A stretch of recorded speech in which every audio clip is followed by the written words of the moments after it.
And there's usually not too many surprises here once you're through the picks and bans. Obviously, the Elise ban away makes the jungle a little bit interesting. If they really wanted to attack Meteos, you would think that they would go with like a Vi pick, but Meteos has played so well on Lee Sin that it now becomes about the mid lane.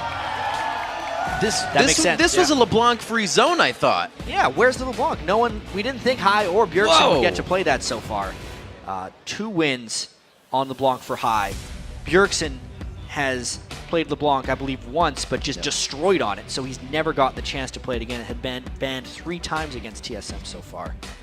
It's a pretty bold first pick here. High has played many different champions in the LCS here. I think he has an answer for this. I mean, I think back to the Week 1 matchup where Cloud9 basically wanted TSM to pick Nunu. This was their strategy going into the game. TheOddOne did, and then they picked Teemo instead to overcome their map control. Maybe here they wanted Bjergsen to pick LeBlanc, and then they could beat them with a very resilient composition where no one could get bursted down. Maybe very heavy pushing in the mid lane. I'm not sure. They need to show that they have a plan. That comp with Nunu was also Dyrus on Nasus. It did not work out for them. Their plan seems to be straight to the heart of whatever TSM has. They're Renekton and Leona. Balls' Renekton has been the scariest one I've seen in North America. LemonNation also had a very good game against Costa and Leona. Lots of initiation and just tankiness right off the bat for them. Very nice pick up there. OddOne's Vi. Bjergsen is going to take Caitlyn for WildTurtle. Safe picks there. Yeah, and what's strange about this champion select is Cloud9 are usually the ones to pick something immediately and then throw it back to the other side. But here it's really TSM doing that. Cloud9 waited till almost the bottom of the clock to lock in Renekton and Leona, whereas TSM locked very quickly right here. I feel like Cloud9 may have been taken a bit by surprise by the first pick LeBlanc. I think they were expecting TSM to go with something different there. Maybe they thought they were going to first pick Leona or something along those lines. Maybe the Gragas, that's still left out as well. They could have anticipated that. It does look like they are considering, though, how do we stop this roam now? Bjergsen's going to be everywhere. I also really wonder if High's going to break out the Yasuo. He would have until the very last pick. He has 1 win. Yasuo can do very well in lane to block a lot of LeBlanc's spike damage if he's incredibly reactive with his wind wall. Oh, the Zed. Second Zed play coming in for High, and Sneaky chooses to lock in Ezreal once again. Well, these guys have practiced against each other so much and kind of leveled up each other's play off of it. Anyone knows how to play Zed. It's one of these 2 guys in North America. That'll be a very fun, dodgy battle. Yeah, I was going to say, very blink heavy if you want to get yourself around into secretive positions or out of a sticky situation. Mundo Annie is the lock-in we see coming from the side of TSM. 2 lanes that they are very familiar with. Yeah, so the Caitlyn Annie lane coming in, that's a very common lane. Can sometimes chain the Annie stuns with a Caitlyn trap. Wonder now they're going to be going against Leona Ezreal. This means that Cloud9 gets to pick their jungler. I think it would just be the Lee Sin to continue. 3 in a row. But they are rather low on magic damage. I wonder if Meteos has something up his sleeve, if he would throw back to like a Jungle Eve or something. Oh, man. Even though Diamond very recently did the Blade of the Ruined King, like Tank Eve, which is absolutely... Diamond. Or if they actually want to do a Jungle Zed and completely mess with TSM. But magic damage from Fiddlesticks, of course. I almost said that was going to go somewhere, then I forgot they picked Leona. So it is in the jungle. We're going to see Meteos going on this. We've seen tank, we've seen damage. This will be damage. I believe he played Fiddlesticks in Battle of the Atlantic and was victorious with it against Fnatic. So he has played it in a very high-pressure game before. It is the magic damage that Cloud9 really needs. And for once, Cloud9 can kind of rely on LemonNation a bit more to do the initial initiation, so that Fiddlesticks can then combo on top of it with his Fiddlesticks ultimate. During Battle of the Atlantic, I believe they comboed it with a Thresh, so it was a little bit easier for him to get in. There is a little bit of disengaged danger from TSM on this one, but these lineups look pretty stacked for both sides. Very interesting. I like what we have as the teams load into the Rift. Let's check out who you think is going to end the week in sole possession of first place. According to LOLesports.com, 72% of you think that Team Solomid will walk away with the win today. And remember, 8 games Cloud9 has defeated TSM. Yes. Obviously, there is a lot of confidence behind this TSM team with Bjergsen. When they lost to Cloud9, they're only 0-1 with Bjergsen on their side. They were a new team then. Well, both of these guys have the home court advantage, but you can hear who has the bigger one.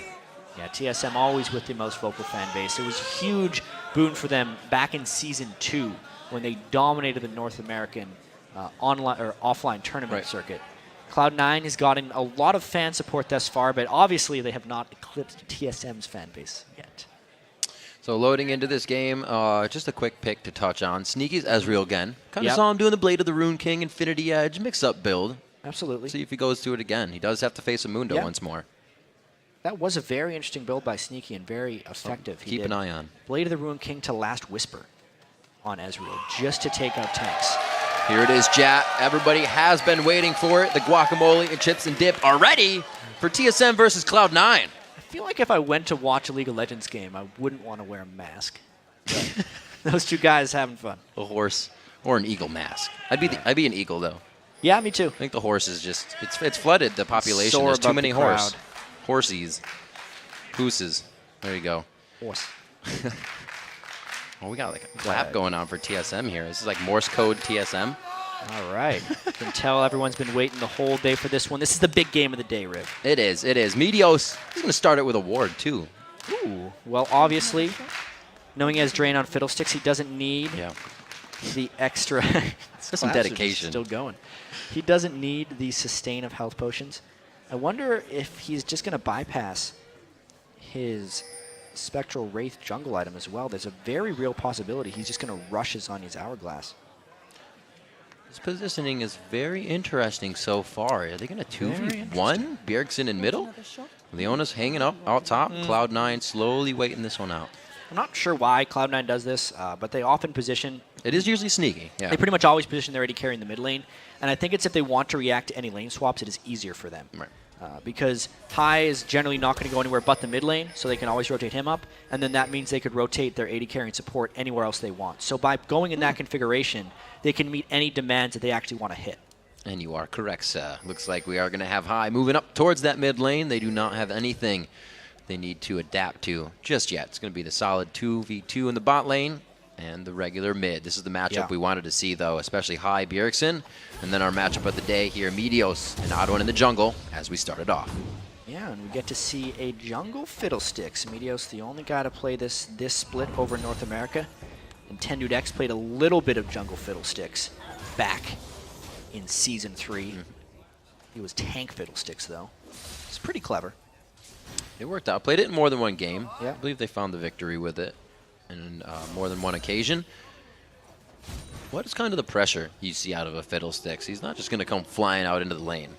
Yeah, a lot of it is just the fear of fear when he comes in. It used to be a lot longer. Look at that aggression early. Oof, almost hits the double Q as well with the Shadow. Bjergsen's now going to have to play a little safe. Yeah, Fiddlesticks also brings a lot of disabling. If you can find the right silence bounce, it's probably the most underrated part of Fiddlesticks. How many people he can shut down in the team fight. Like, even if he's not ulting and getting good initiation, if Meteos can land a fear onto Bjergsen and then combo with a silence, they can burst him down in a team fight when he decides to come in. Not bad. It actually looks like he dipped right from blue to red as well on his Fiddle. Yeah, Fiddle's the type of champion who can do that. So that's why he didn't hit level 3 quite yet. But he doesn't care. He's just trying to have his own unique type of jungle routes. Yesterday when we were watching him play Lee Sin, you could tell he'd put a lot of forethought into his jungle pathing. One of the games he even didn't have his blue, and he still didn't fall behind in the jungle. Right. Meteos definitely prepares his jungle routes more optimally than most junglers would. Yeah. And when you say it was the same route, it was literally down to a T, even in his ward placement on the invades. So he knows what he wants to do, even if he gets deterred from the path. He'll stay straight on it. Yeah, right now, these junglers are reading each other's minds. Meteos came because he thought that TheOddOne would be in that brush, therefore he warded. But before that happened, TheOddOne had warded over the wall because he thought Meteos would be there. In each other's heads. Yeah, and it's really kudos to Meteos. He's going to have to, he doesn't really have the counter gank ability. He sits on the outside, and they're going to watch him walk in. So to have the wards there and not have to really show himself is very good for his position right now. Fiddlesticks ganks are not that good, yeah, but they're also oftentimes just completely underrated. It's not like he has no impact whatsoever. Having just a ranged auto attack with red buff is sometimes enough to secure a kill.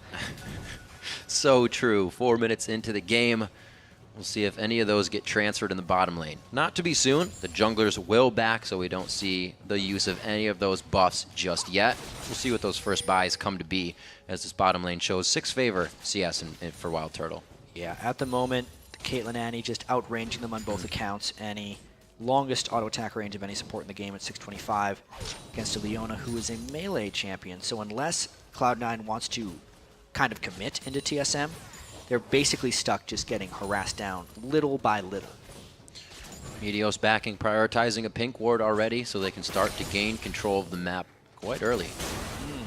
Yeah, heavy warding by Meteos, which is rather interesting on Fiddlesticks. He's basically just going to be farming until level 6, I think. So it increases the priority that Cloud9 has on Vision. They do not want TheOddOne to swing a lane as important as mid, which is where OddOne's going to be going. Let's not make any mistakes about it. So therefore, Cloud9 and Meteos specifically wants to keep High safe with wards, since he can't necessarily keep him safe with jungle presence. Meteos already picking up that sweeper as well, possibly thinking he'll hit 6 out on this run, give him a little more of an advantage with that ultimate to get in. We'll have to see. These guys definitely feeling each other out so far. Top lane is our first visit. Ball's not really pushing in Dyrus too well, but has the small advantage that one would expect in a Renekton lane. And surprisingly, Meteos is running up to the top lane. He's actually trying to predict a Vi gank from TheOddOne here, but he's not going to find it. They have a good push on the lane, so it would be a nice read. But like you said, there's no worry for Dyrus, so TheOddOne will not be there to have the he's gank. found the pink ward. That is big right there. Meteos thought that pink ward would last a very long time, but OddOne decided to ward that brush, and he gets rid of it. Very nice job by OddOne, giving himself a little bit of a power play there on the pink ward purchase. And we see Dyrus getting pressured back to the lane. This will call OddOne to the top lane. Everybody's fending for themselves right now. Yeah, very interesting move there. Wow. By Meteos to just walk up. He was basically trying to make OddOne show himself. A little bit of miscalculation there where he would have been. Great calm play by Dyrus. Got to give him credit there for not going too hard on the kill. Would have got himself killed. And the first blood is still yet to be had as we approach 7 minutes. These teams giving each other quite a bit of respect in the lanes as Bjergsen tries to force out high, but he goes in. Counter. He gets them right back to his shadow. Goes for the death. Mark, it does not spike enough damage with the ignite stopping. Well, that was interesting to say the least. We knew that mid lane was going to be all about the kill. As soon as Bjergsen silenced chain and ran off on high, he decided to counterattack, but just not quite enough. I think one more auto attack and high could have had him, but Bjergsen made his retreat. That's just some mechanics in mid lane on both ends. I have to see if the ignite is actually used from Bjergsen and OddOne here. High's everything is down. Still a slippery champion. That could be a focus. Yeah, this means High actually has to play on his back foot for quite a while now. If all TheOddOne does is just like flash into ultimate range, High is most likely dead, as long as that happens before High's death mark comes back up. And they might just try and rotate right now. Meteos needs to do his best to get in position that he can protect that and fear it off with a Fiddle ult.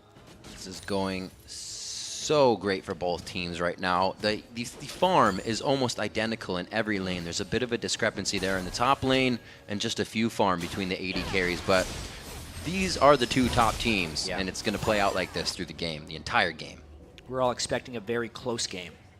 This has definitely been a slightly slower start than we may have expected. I think that comes from Meteos picking Fiddlesticks. It slows down the early game for the most part. He is now waiting and just hoping to get a Fiddle ult off for a counter gank right now. But the mid lane gank just isn't coming. I think one of the reasons this game is so slow is there's a huge mind game going on right now between Meteos and TheOddOne, trying to catch each other ganking the mid lane, since Cloud9 knows how mid lane focused TSM has become. Yeah. And Meteos just wants to catch TheOddOne trying to help. He may have done it here, though. See what they can get themselves into. Hiding just off of the wing. That's a level 6 Meteos. They're going to get the fear down. The silence goes out. There may not be enough damage here on the follow-up, but that could be enough for Dragon. Yeah, Meteos deciding not to ult there, instead just drain and force the flash away from TheOddOne. That will help High not get ganked, because TheOddOne can no longer pull off the flash assault and battery. So I'd just say the mind games continue so far. Still no big set of action, but that mind game goes to Meteos, which means now Cloud9 may have an opportunity to make a play. Well, Jad, it's no coincidence that these two teams are in first place. They're the biggest scrim partners for each other. They know what each other do. They're giving each other a lot of respect, and they know the game could swing at any point in time. This will help Cloud9 a little bit in that favor. Yep, very tactical dragon right there by Cloud9. Dyrus actually burned a teleport, I believe, I think he just used it to get back to the top lane. I could be wrong on that one, because Balls had cycled down for a potential dragon TP. Ooh, if he picks up that red buff, it might give him the ability to bully a little bit, because Meteos doesn't necessarily need it. That's a very smart buff transfer, in a sense, to the top laner. Lock down this bottom lane. Sneaky is a little behind in CS, being forced to back here. So this, if WildTurtle stays, he is going to get a bit more of an increase on that lead. Sneaky is not going for the Blade of the Rune King build just yet, though. No, looks like he's going regular Yeah. Bloodthirster. Doesn't need as much elusiveness in this game, or Blade of the Rune King will just end up killing him. You can see that ward spot, TheOddOne loves to control that spot. Second ward he's placed there, just spotted Meteos. I wouldn't be too surprised, actually, if Meteos asks High to pink ward that brush again to get rid of TheOddOne's ward, just because these guys really seem to be in each other's heads right now. Sneaky with a pink. Look at that. He's As going to well cleave over as the wall to High. try and check. Oh, man. No, he didn't. Slowly. A lot of patience here coming in. And it has to be when you play Fiddlesticks. Yeah. Never really know where he's going to be. He can theoretically ult over that wall and try and get something crazy, but he's just kind of backing off because they don't have eyes on TheOddOne at the moment. Yep. There's always the rule of thumb that you should consider someone is in the bush every time, and even more so with the Fiddlesticks, because it's going to mean an instant 0 on your HP. So these guys still feeling each other out. Let's take a bit of a look at the items. Brutalizer completed onto High, and also double Thorns for Bjergsen. So while Bjergsen hasn't went like a full Seekers for defense, the double Thorns is respect in itself to have the little bit of extra health. Both those guys are fairly vulnerable. LemonNation might go hard. A very nice ultimate there. Solar Flare goes down as well as a True Shot Barrage. Can they finish out WildTurtle, though? Xpecial to the back line, stopping a good amount of damage. Sneaky, very low. Xpecial, no flash. No, I know he just uses it all. WildTurtle's Peacemaker. First blood on the long range. And they might continue. They're trying to take with Timbers. They can't get the double. Wow, Rick. Lines it up and the sniper shot for first blood. That was a perfect example of how to stop a Leona as an Annie. You don't go for the Leona, you go for the 80 carry. So LemonNation gets trapped in there by himself. Xpecial just finishes him off, and the Timbers is just beating on Sneaky that whole time. Dive top! And they're beating on Dyrus in the top lane. He gets hit up. The attacks go down from the turret. Balls makes it out alive. Action reaction right there from Cloud9 and TSM. Meteos knows he can get that ultimate off on Dyrus. They've been working so well with Balls this week. They're trying to get him going. Instead of playing into the mind game of everyone ganking mid, Meteos heads top lane, gets a kill, and they can even out the turrets. We shouldn't expect anything different from the two best teams in the league. I expect a lot of this gameplay to be mirrored. A nice death mark. He can't follow up on too much damage. The Ignite's there. But again, it just doesn't equal the amount of health he needs. Nearly enough, but once again, yeah, High burns both of his Summoner's spell. Very nice move as he ulted as Bjergsen was trying to go in on him to dodge the damage, meaning Bjergsen couldn't attack back. But at the same time, High could not secure the kill. Therefore, he probably shouldn't have burned everything to go in that far. Now he is down Summoner spells and also down health. There's that WildTurtle Peacemaker. Did pick up first blood as he comes up behind in mid with Xpecial now. Bjergsen may start some type of roam, or he may just go ahead and join WildTurtle and Xpecial back in mid. Yeah, now the rotations, I think, begin for TSM. The Caitlyn, Annie will definitely try pushing in a whole bunch. Sneaky not necessarily pushing the bottom lane, more so farming. So there is a rotational advantage for TSM right now, knowing that they also harassed High back. It's very difficult for Cloud9 to hold this. Who is going to clear the wave? Leona? No. Fiddle? No. They're going to get a lot of damage. Yeah, they're going to be able to use this. They got 3 long range. Although it's not doing too much damage, it is going to force Leona have to go pretty much for broke if they want to engage on this one. And the turret's there for TSM. They don't want anything more. Yeah, they got a decent chunk of damage. They're going to be back to that one fairly soon. The next point of contention is going to be this dragon. It's going to happen in about a minute and a half. I think Balls is very much wanting to hit level 11. He's 10.5 right now. If he can get level 11 before this next fight, I think Cloud9 could absolutely control that zone. And this dragon is also more valuable than the last one. And the game is tactical as this one. A small goldie like that can pay huge rewards. Small Goldie right now is in favor of WildTurtle. That kill, the Bloodthirster already charging, so the ace in the hole, a better finisher now than it was before. Sneaky's actually going to start stacking his. He just purchased that. So again, these guys are staying very mirrored across the board except for what we just saw. I'd have to say every member of Cloud9 has actually purchased a pink ward at this point in the game. That's a good point. More damage coming down on the mid lane. They're definitely trying to get some of TSM's wards out, so LemonNation can roam and get some good ults off. Also, because Fiddlesticks is more ward reliant than most other junglers. Whereas Vi can brute force a gank through a lane if she does like a flash vault breaker, Meteos cannot. They need the pink ward control so that he can find positions to attack. Teleport is up onto Dyrus. Looks like we have... Here comes the dragon control. Wait for the defense on mid turret, but you're right, it is going to trickle down towards the dragon, and the pink ward is going to be able to be taken out here. And Cloud9 is going to set themselves up. Yeah, they're going to want to go straight on this because Dyrus is pushing the top lane as quickly as possible. They're going to be daring TSM to come in.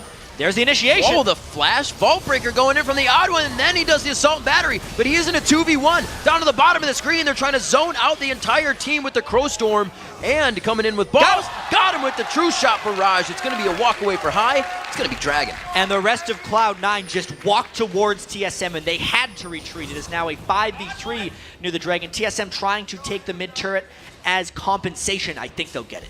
This is going to be good for them. That was a very interesting initiation to be going in onto High. Did not work out for TSM, and they got to rethink that one as Cloud9 pulls a bit in the lead. Yeah, I would love to see the other side of that fight where Cloud9 just walked through the majority of TSM, but it was really just not wanting to deal with the Fiddle ultimate and the Renekton ultimate, just pushing the rest of TSM back. I'd say the TheOddOne got a little antsy with that initiation. There was no follow-up there because they had to watch out for everyone else. Watch Balls, LemonNation, and Meteos all fly in over top of Xpecial. Turtle and Bjergsen could not counterattack, which then meant on the backside, Cloud9 could finish off the rest of them. A very crisp zone control fight there by Cloud9. Very interesting. They even saw Meteos taking out the pink ward just before the engagement. TheOddOne wants a little bit more. Gives a quick punch to LemonNation, and they back out of this engaged. Looking at LemonNation, actually hasn't built up that coin to the talisman whatsoever, but the Moby boots keep everything, or sorry, Xpecial. Yes. Keep the Moby boots running. He's going to be trying to just get in stun rate at that point, whereas LemonNation hasn't been going for the gold generation whatsoever. He's really worried more about just getting tank stance as quickly as possible and then trying to get the gold off of objectives and kills. So far, so good for him because they have controlled both dragons. And with Cloud9 slightly taking a lead here, we see sweepers being used a bit more. TSM has not made that transfer over just yet, but that also is catalyst for that fiddle. Yes, it speaks to the Fiddlesticks and the importance that Cloud9 is putting on vision denial, almost more so than vision acquisition right now. It is more important that Fiddlesticks is not seen than Fiddlesticks sees where the enemy is. Therefore, 3 sweepers this early, despite not having huge map control. This little play by WildTurtle. He's getting as much aggression in as he can this game. He actually, earlier in the mid turret, walked right in front of LemonNation and taunted him.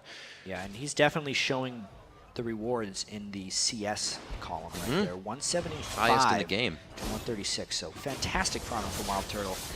But now the split push begins from High. And we just saw Bjergsen even doing a little bit of roam of his own, putting on that hard hat and getting in the jungle. But this allows High to be in the bottom lane. They're trading back a little bit of global gold there. This map is going to be opening up a fair bit now, which makes the ward control even more important. Top turret down for TSM, one in the other. Exactly. At the moment, it seems like High is stronger than Bjergsen, and Renekton is stronger than Dyrus. Right now, it looks like it's Cloud9's time to try and make an aggressive move as they push mid. Sneaky, Meteos on one side with LemonNation the support on the back, and I like what Cloud9's doing. They're not just putting everything up front. They have High on the side, trying to do a bit of pinching. All right, 3 turrets on both sides. The map is about as open as it gets in the mid game here because the gold is even. These games can go in almost any direction once you get to this point. There's much more open field now, so if anyone tries to push lane, it's inherently more dangerous.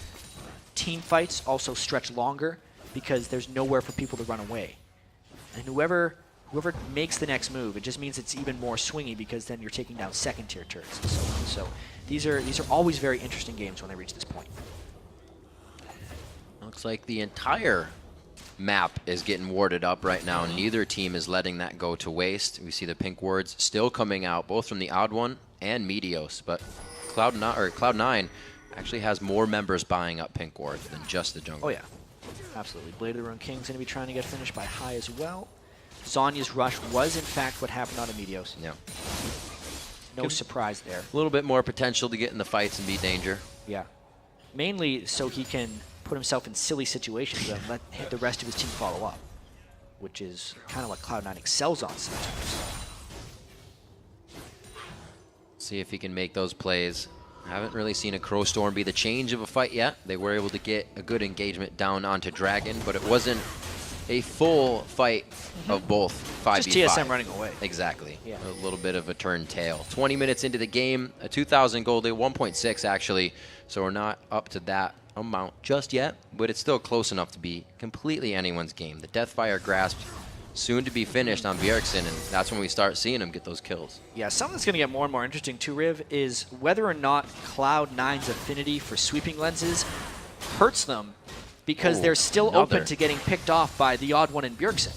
And even Xpecial. It's not like TSM doesn't have pick potential in their team composition as well, but it is Cloud9 that is sacrificing wards so they can get rid of TSM wards. There's a lot of fog on this map right now, because all the wards are really getting killed by Cloud9 and not placed by Cloud9, so that TSM doesn't need to sweep them.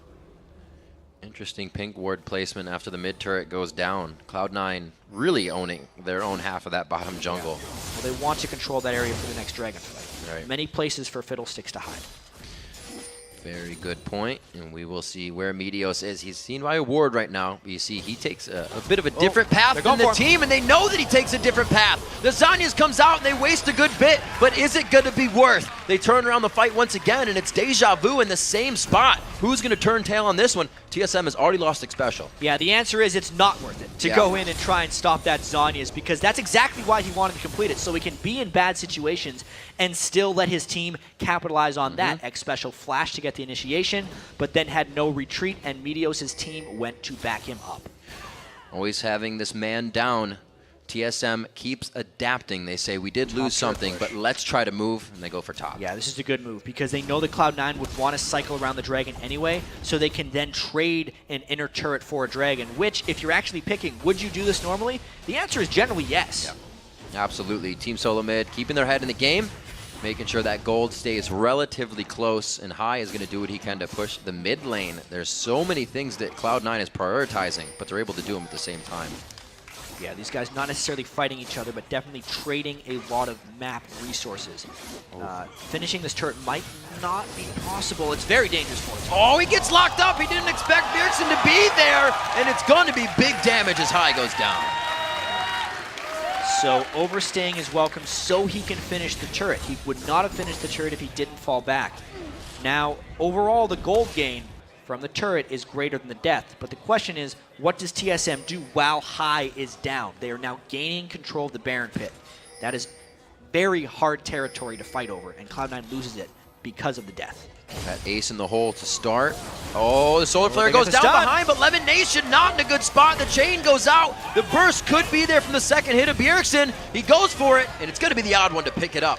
Good positioning now for where they are. All right, that takes out another kill, and that's all because High was dead. Sure, Cloud9 could have fallen back more, but they needed to have safety near that Baron area. Let's see how long Cloud9 continues to reel off of that chain of events. The dominoes slowly falling here in favor of TSM. They get a few more kills in their favor. That 2,000 gold deficit still is ticking on the back. As far as Cloud9 goes, TSM is doing Baron right now.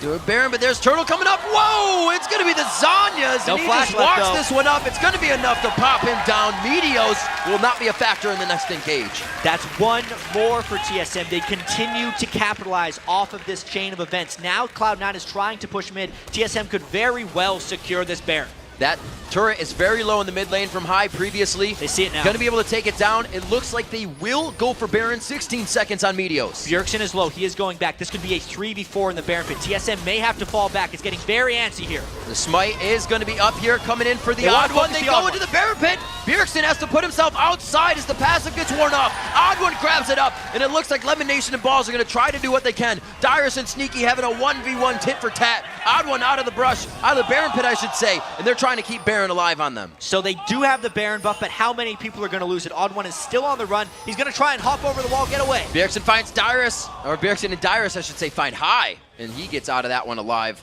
Everybody limping away from this one. Still a slight engagement here going on between Balls and the OddOne. He has that Baron regen. A quick shield to put it on. Here comes Leona. LemonNation from the side. He gets the vault breaker over the wall. The rest of the team still trying to fend them off. And the fight just goes on and on, Riv. How long will TSM run away? Looks like this could be it. I mean, there's a blue buff. Somebody might want the blue buff, chat. But the Baron is still taunting them. That buff is just going to crush Cloud9 if they stay here. There's too much regen on TSM.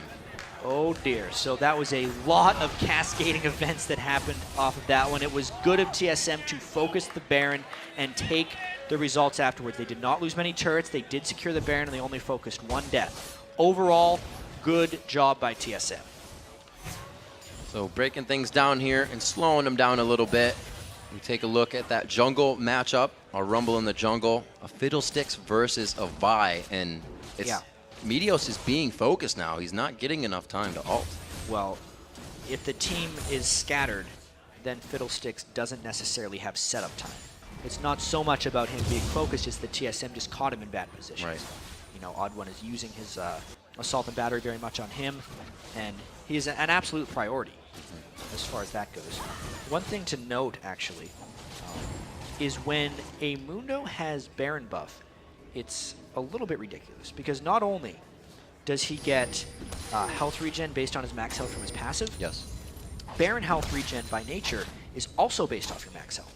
So it kind of doubles in the sense, since Mundo always builds so much max health in general, he just takes it to absurd proportions once he gets that Baron buff. It's kind of like a Baron and a half. Yeah. Works out nice. You can just leave your W on once you have Baron buff on Mundo, and you will not leave full health. Down at the 80 carries, we see WildTurtle really consistently in this type of aggressive play. Wins the lane at 1-0 and 2, and he is 60 CS above his lane. WildTurtle going to be hitting that last Whisper pretty soon. He's going to want to cut through Balls. That'll be a very, very interesting duel if they can find clean initiations. But just based off the way TSM found that last fight, you know, these teams aren't the type of teams that just agree to fight 5v5. They're always going to be looking for that slight edge. Cloud9 tried to get the turret, took one death. What did that lead to? It led to a complete chain of events. It meant LemonNation got caught out top, which meant that Meteos then had to check. Then he died, which made the Baron fight, which made the push mid. It's not like they're just agreeing to meet in these places. It's always an action and an adequate reaction. Yeah, there were 3 people, like you said, that went down off of that. TSM is controlling the map very well with communication and movement. They're just not looking for champion kills here. There's actually not a lot of those to be had in the game just yet. Blade of the Rune King has been finished, obviously on high for a while, but that's where he's been sitting because of this Hex Drinker coming in. Obviously the Brutalizer for the cooldown, but Bjergsen gave him a hard time in lane. Yeah, the gold froze a little bit for Cloud9 recently with all the action TSM was doing. They haven't had much time to farm when dealing with this Baron buff. Flash initiation! There it is again onto Meteos! Forced to use the Zanyas, and he's not on Crowstorm. Goes down instantly. A huge amount of DPS is consistently being lost. If Meteos gets caught out at the edge of these fights, Cloud9 will not win this game. A pick that does not seem to be working in their favor. The crowd still very much so behind TSM as they were in the beginning, and it's helping them pull ahead.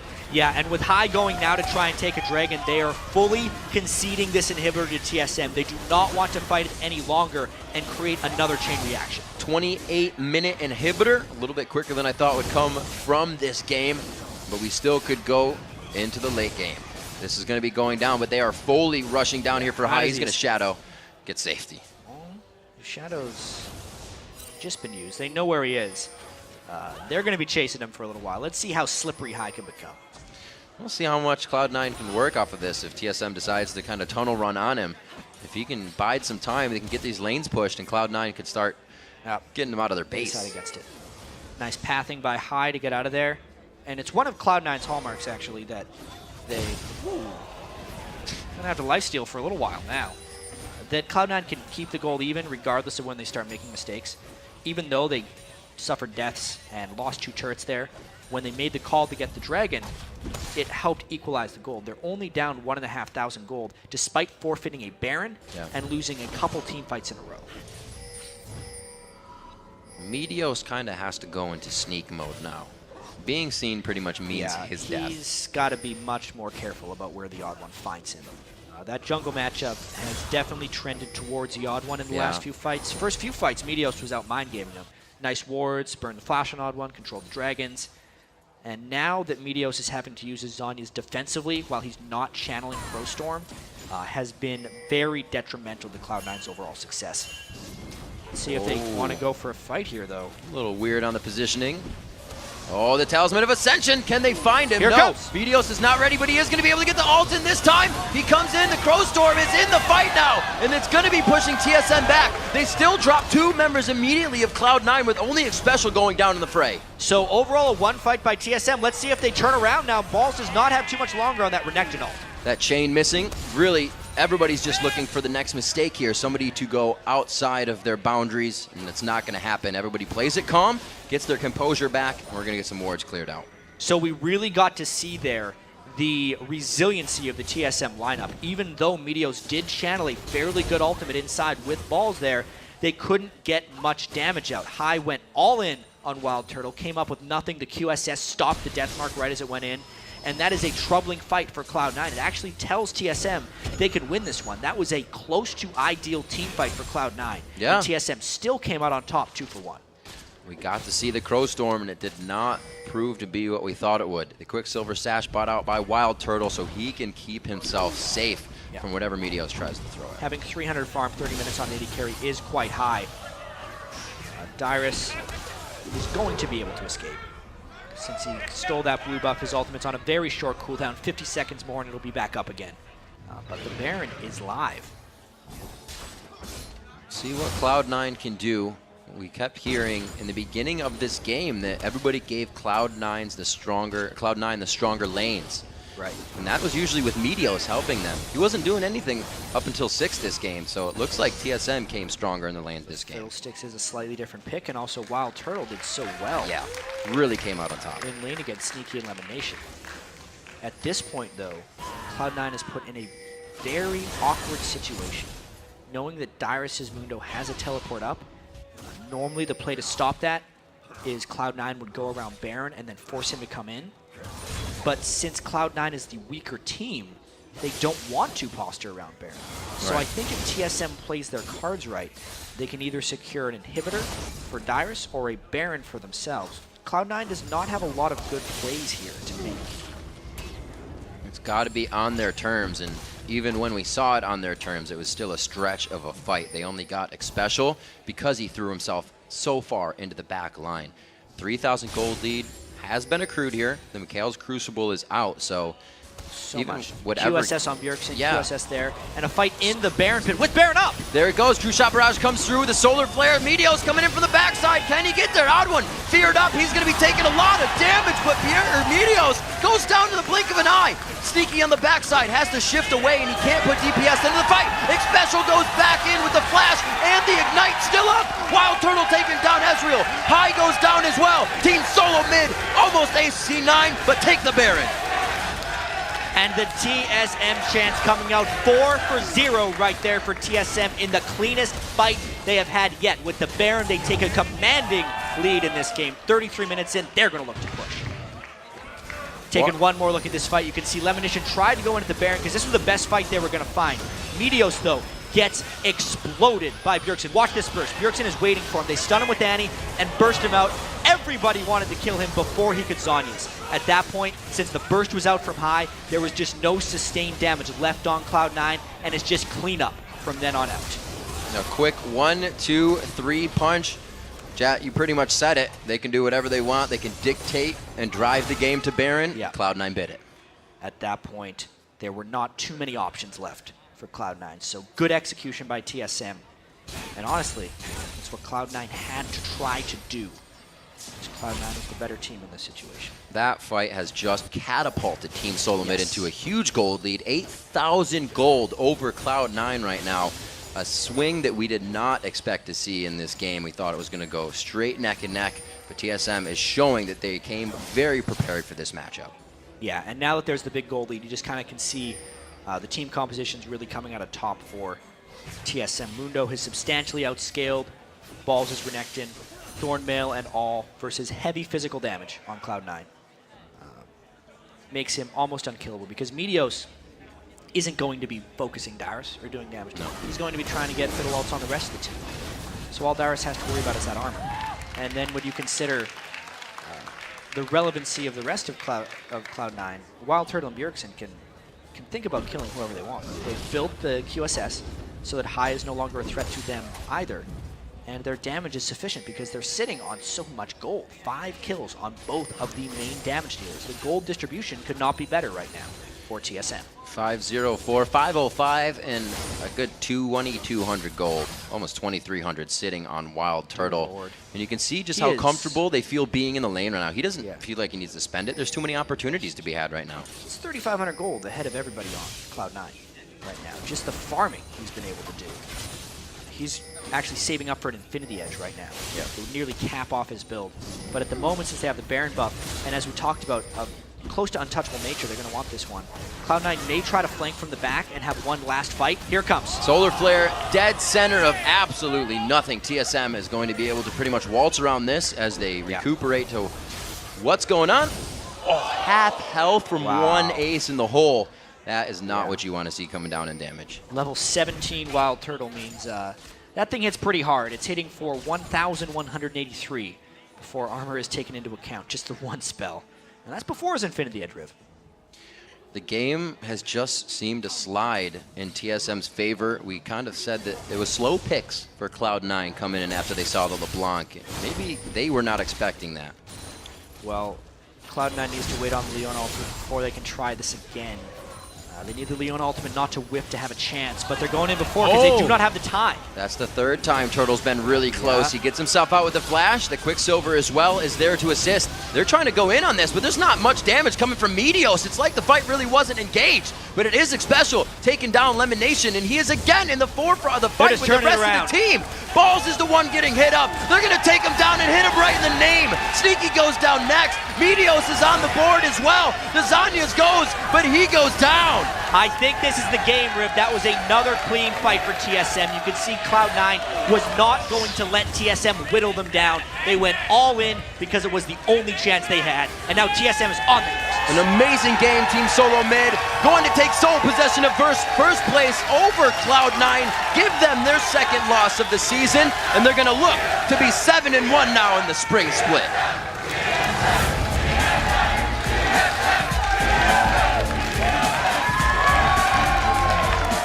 See, TSM is really happy about this one.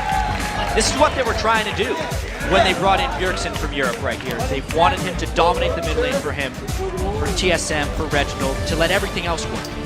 WildTurtle has always been a fantastic laner, but if he gets focused in team fights, which he had in the past by Cloud9, things would turn sour. But right here in this game, it was Bjergsen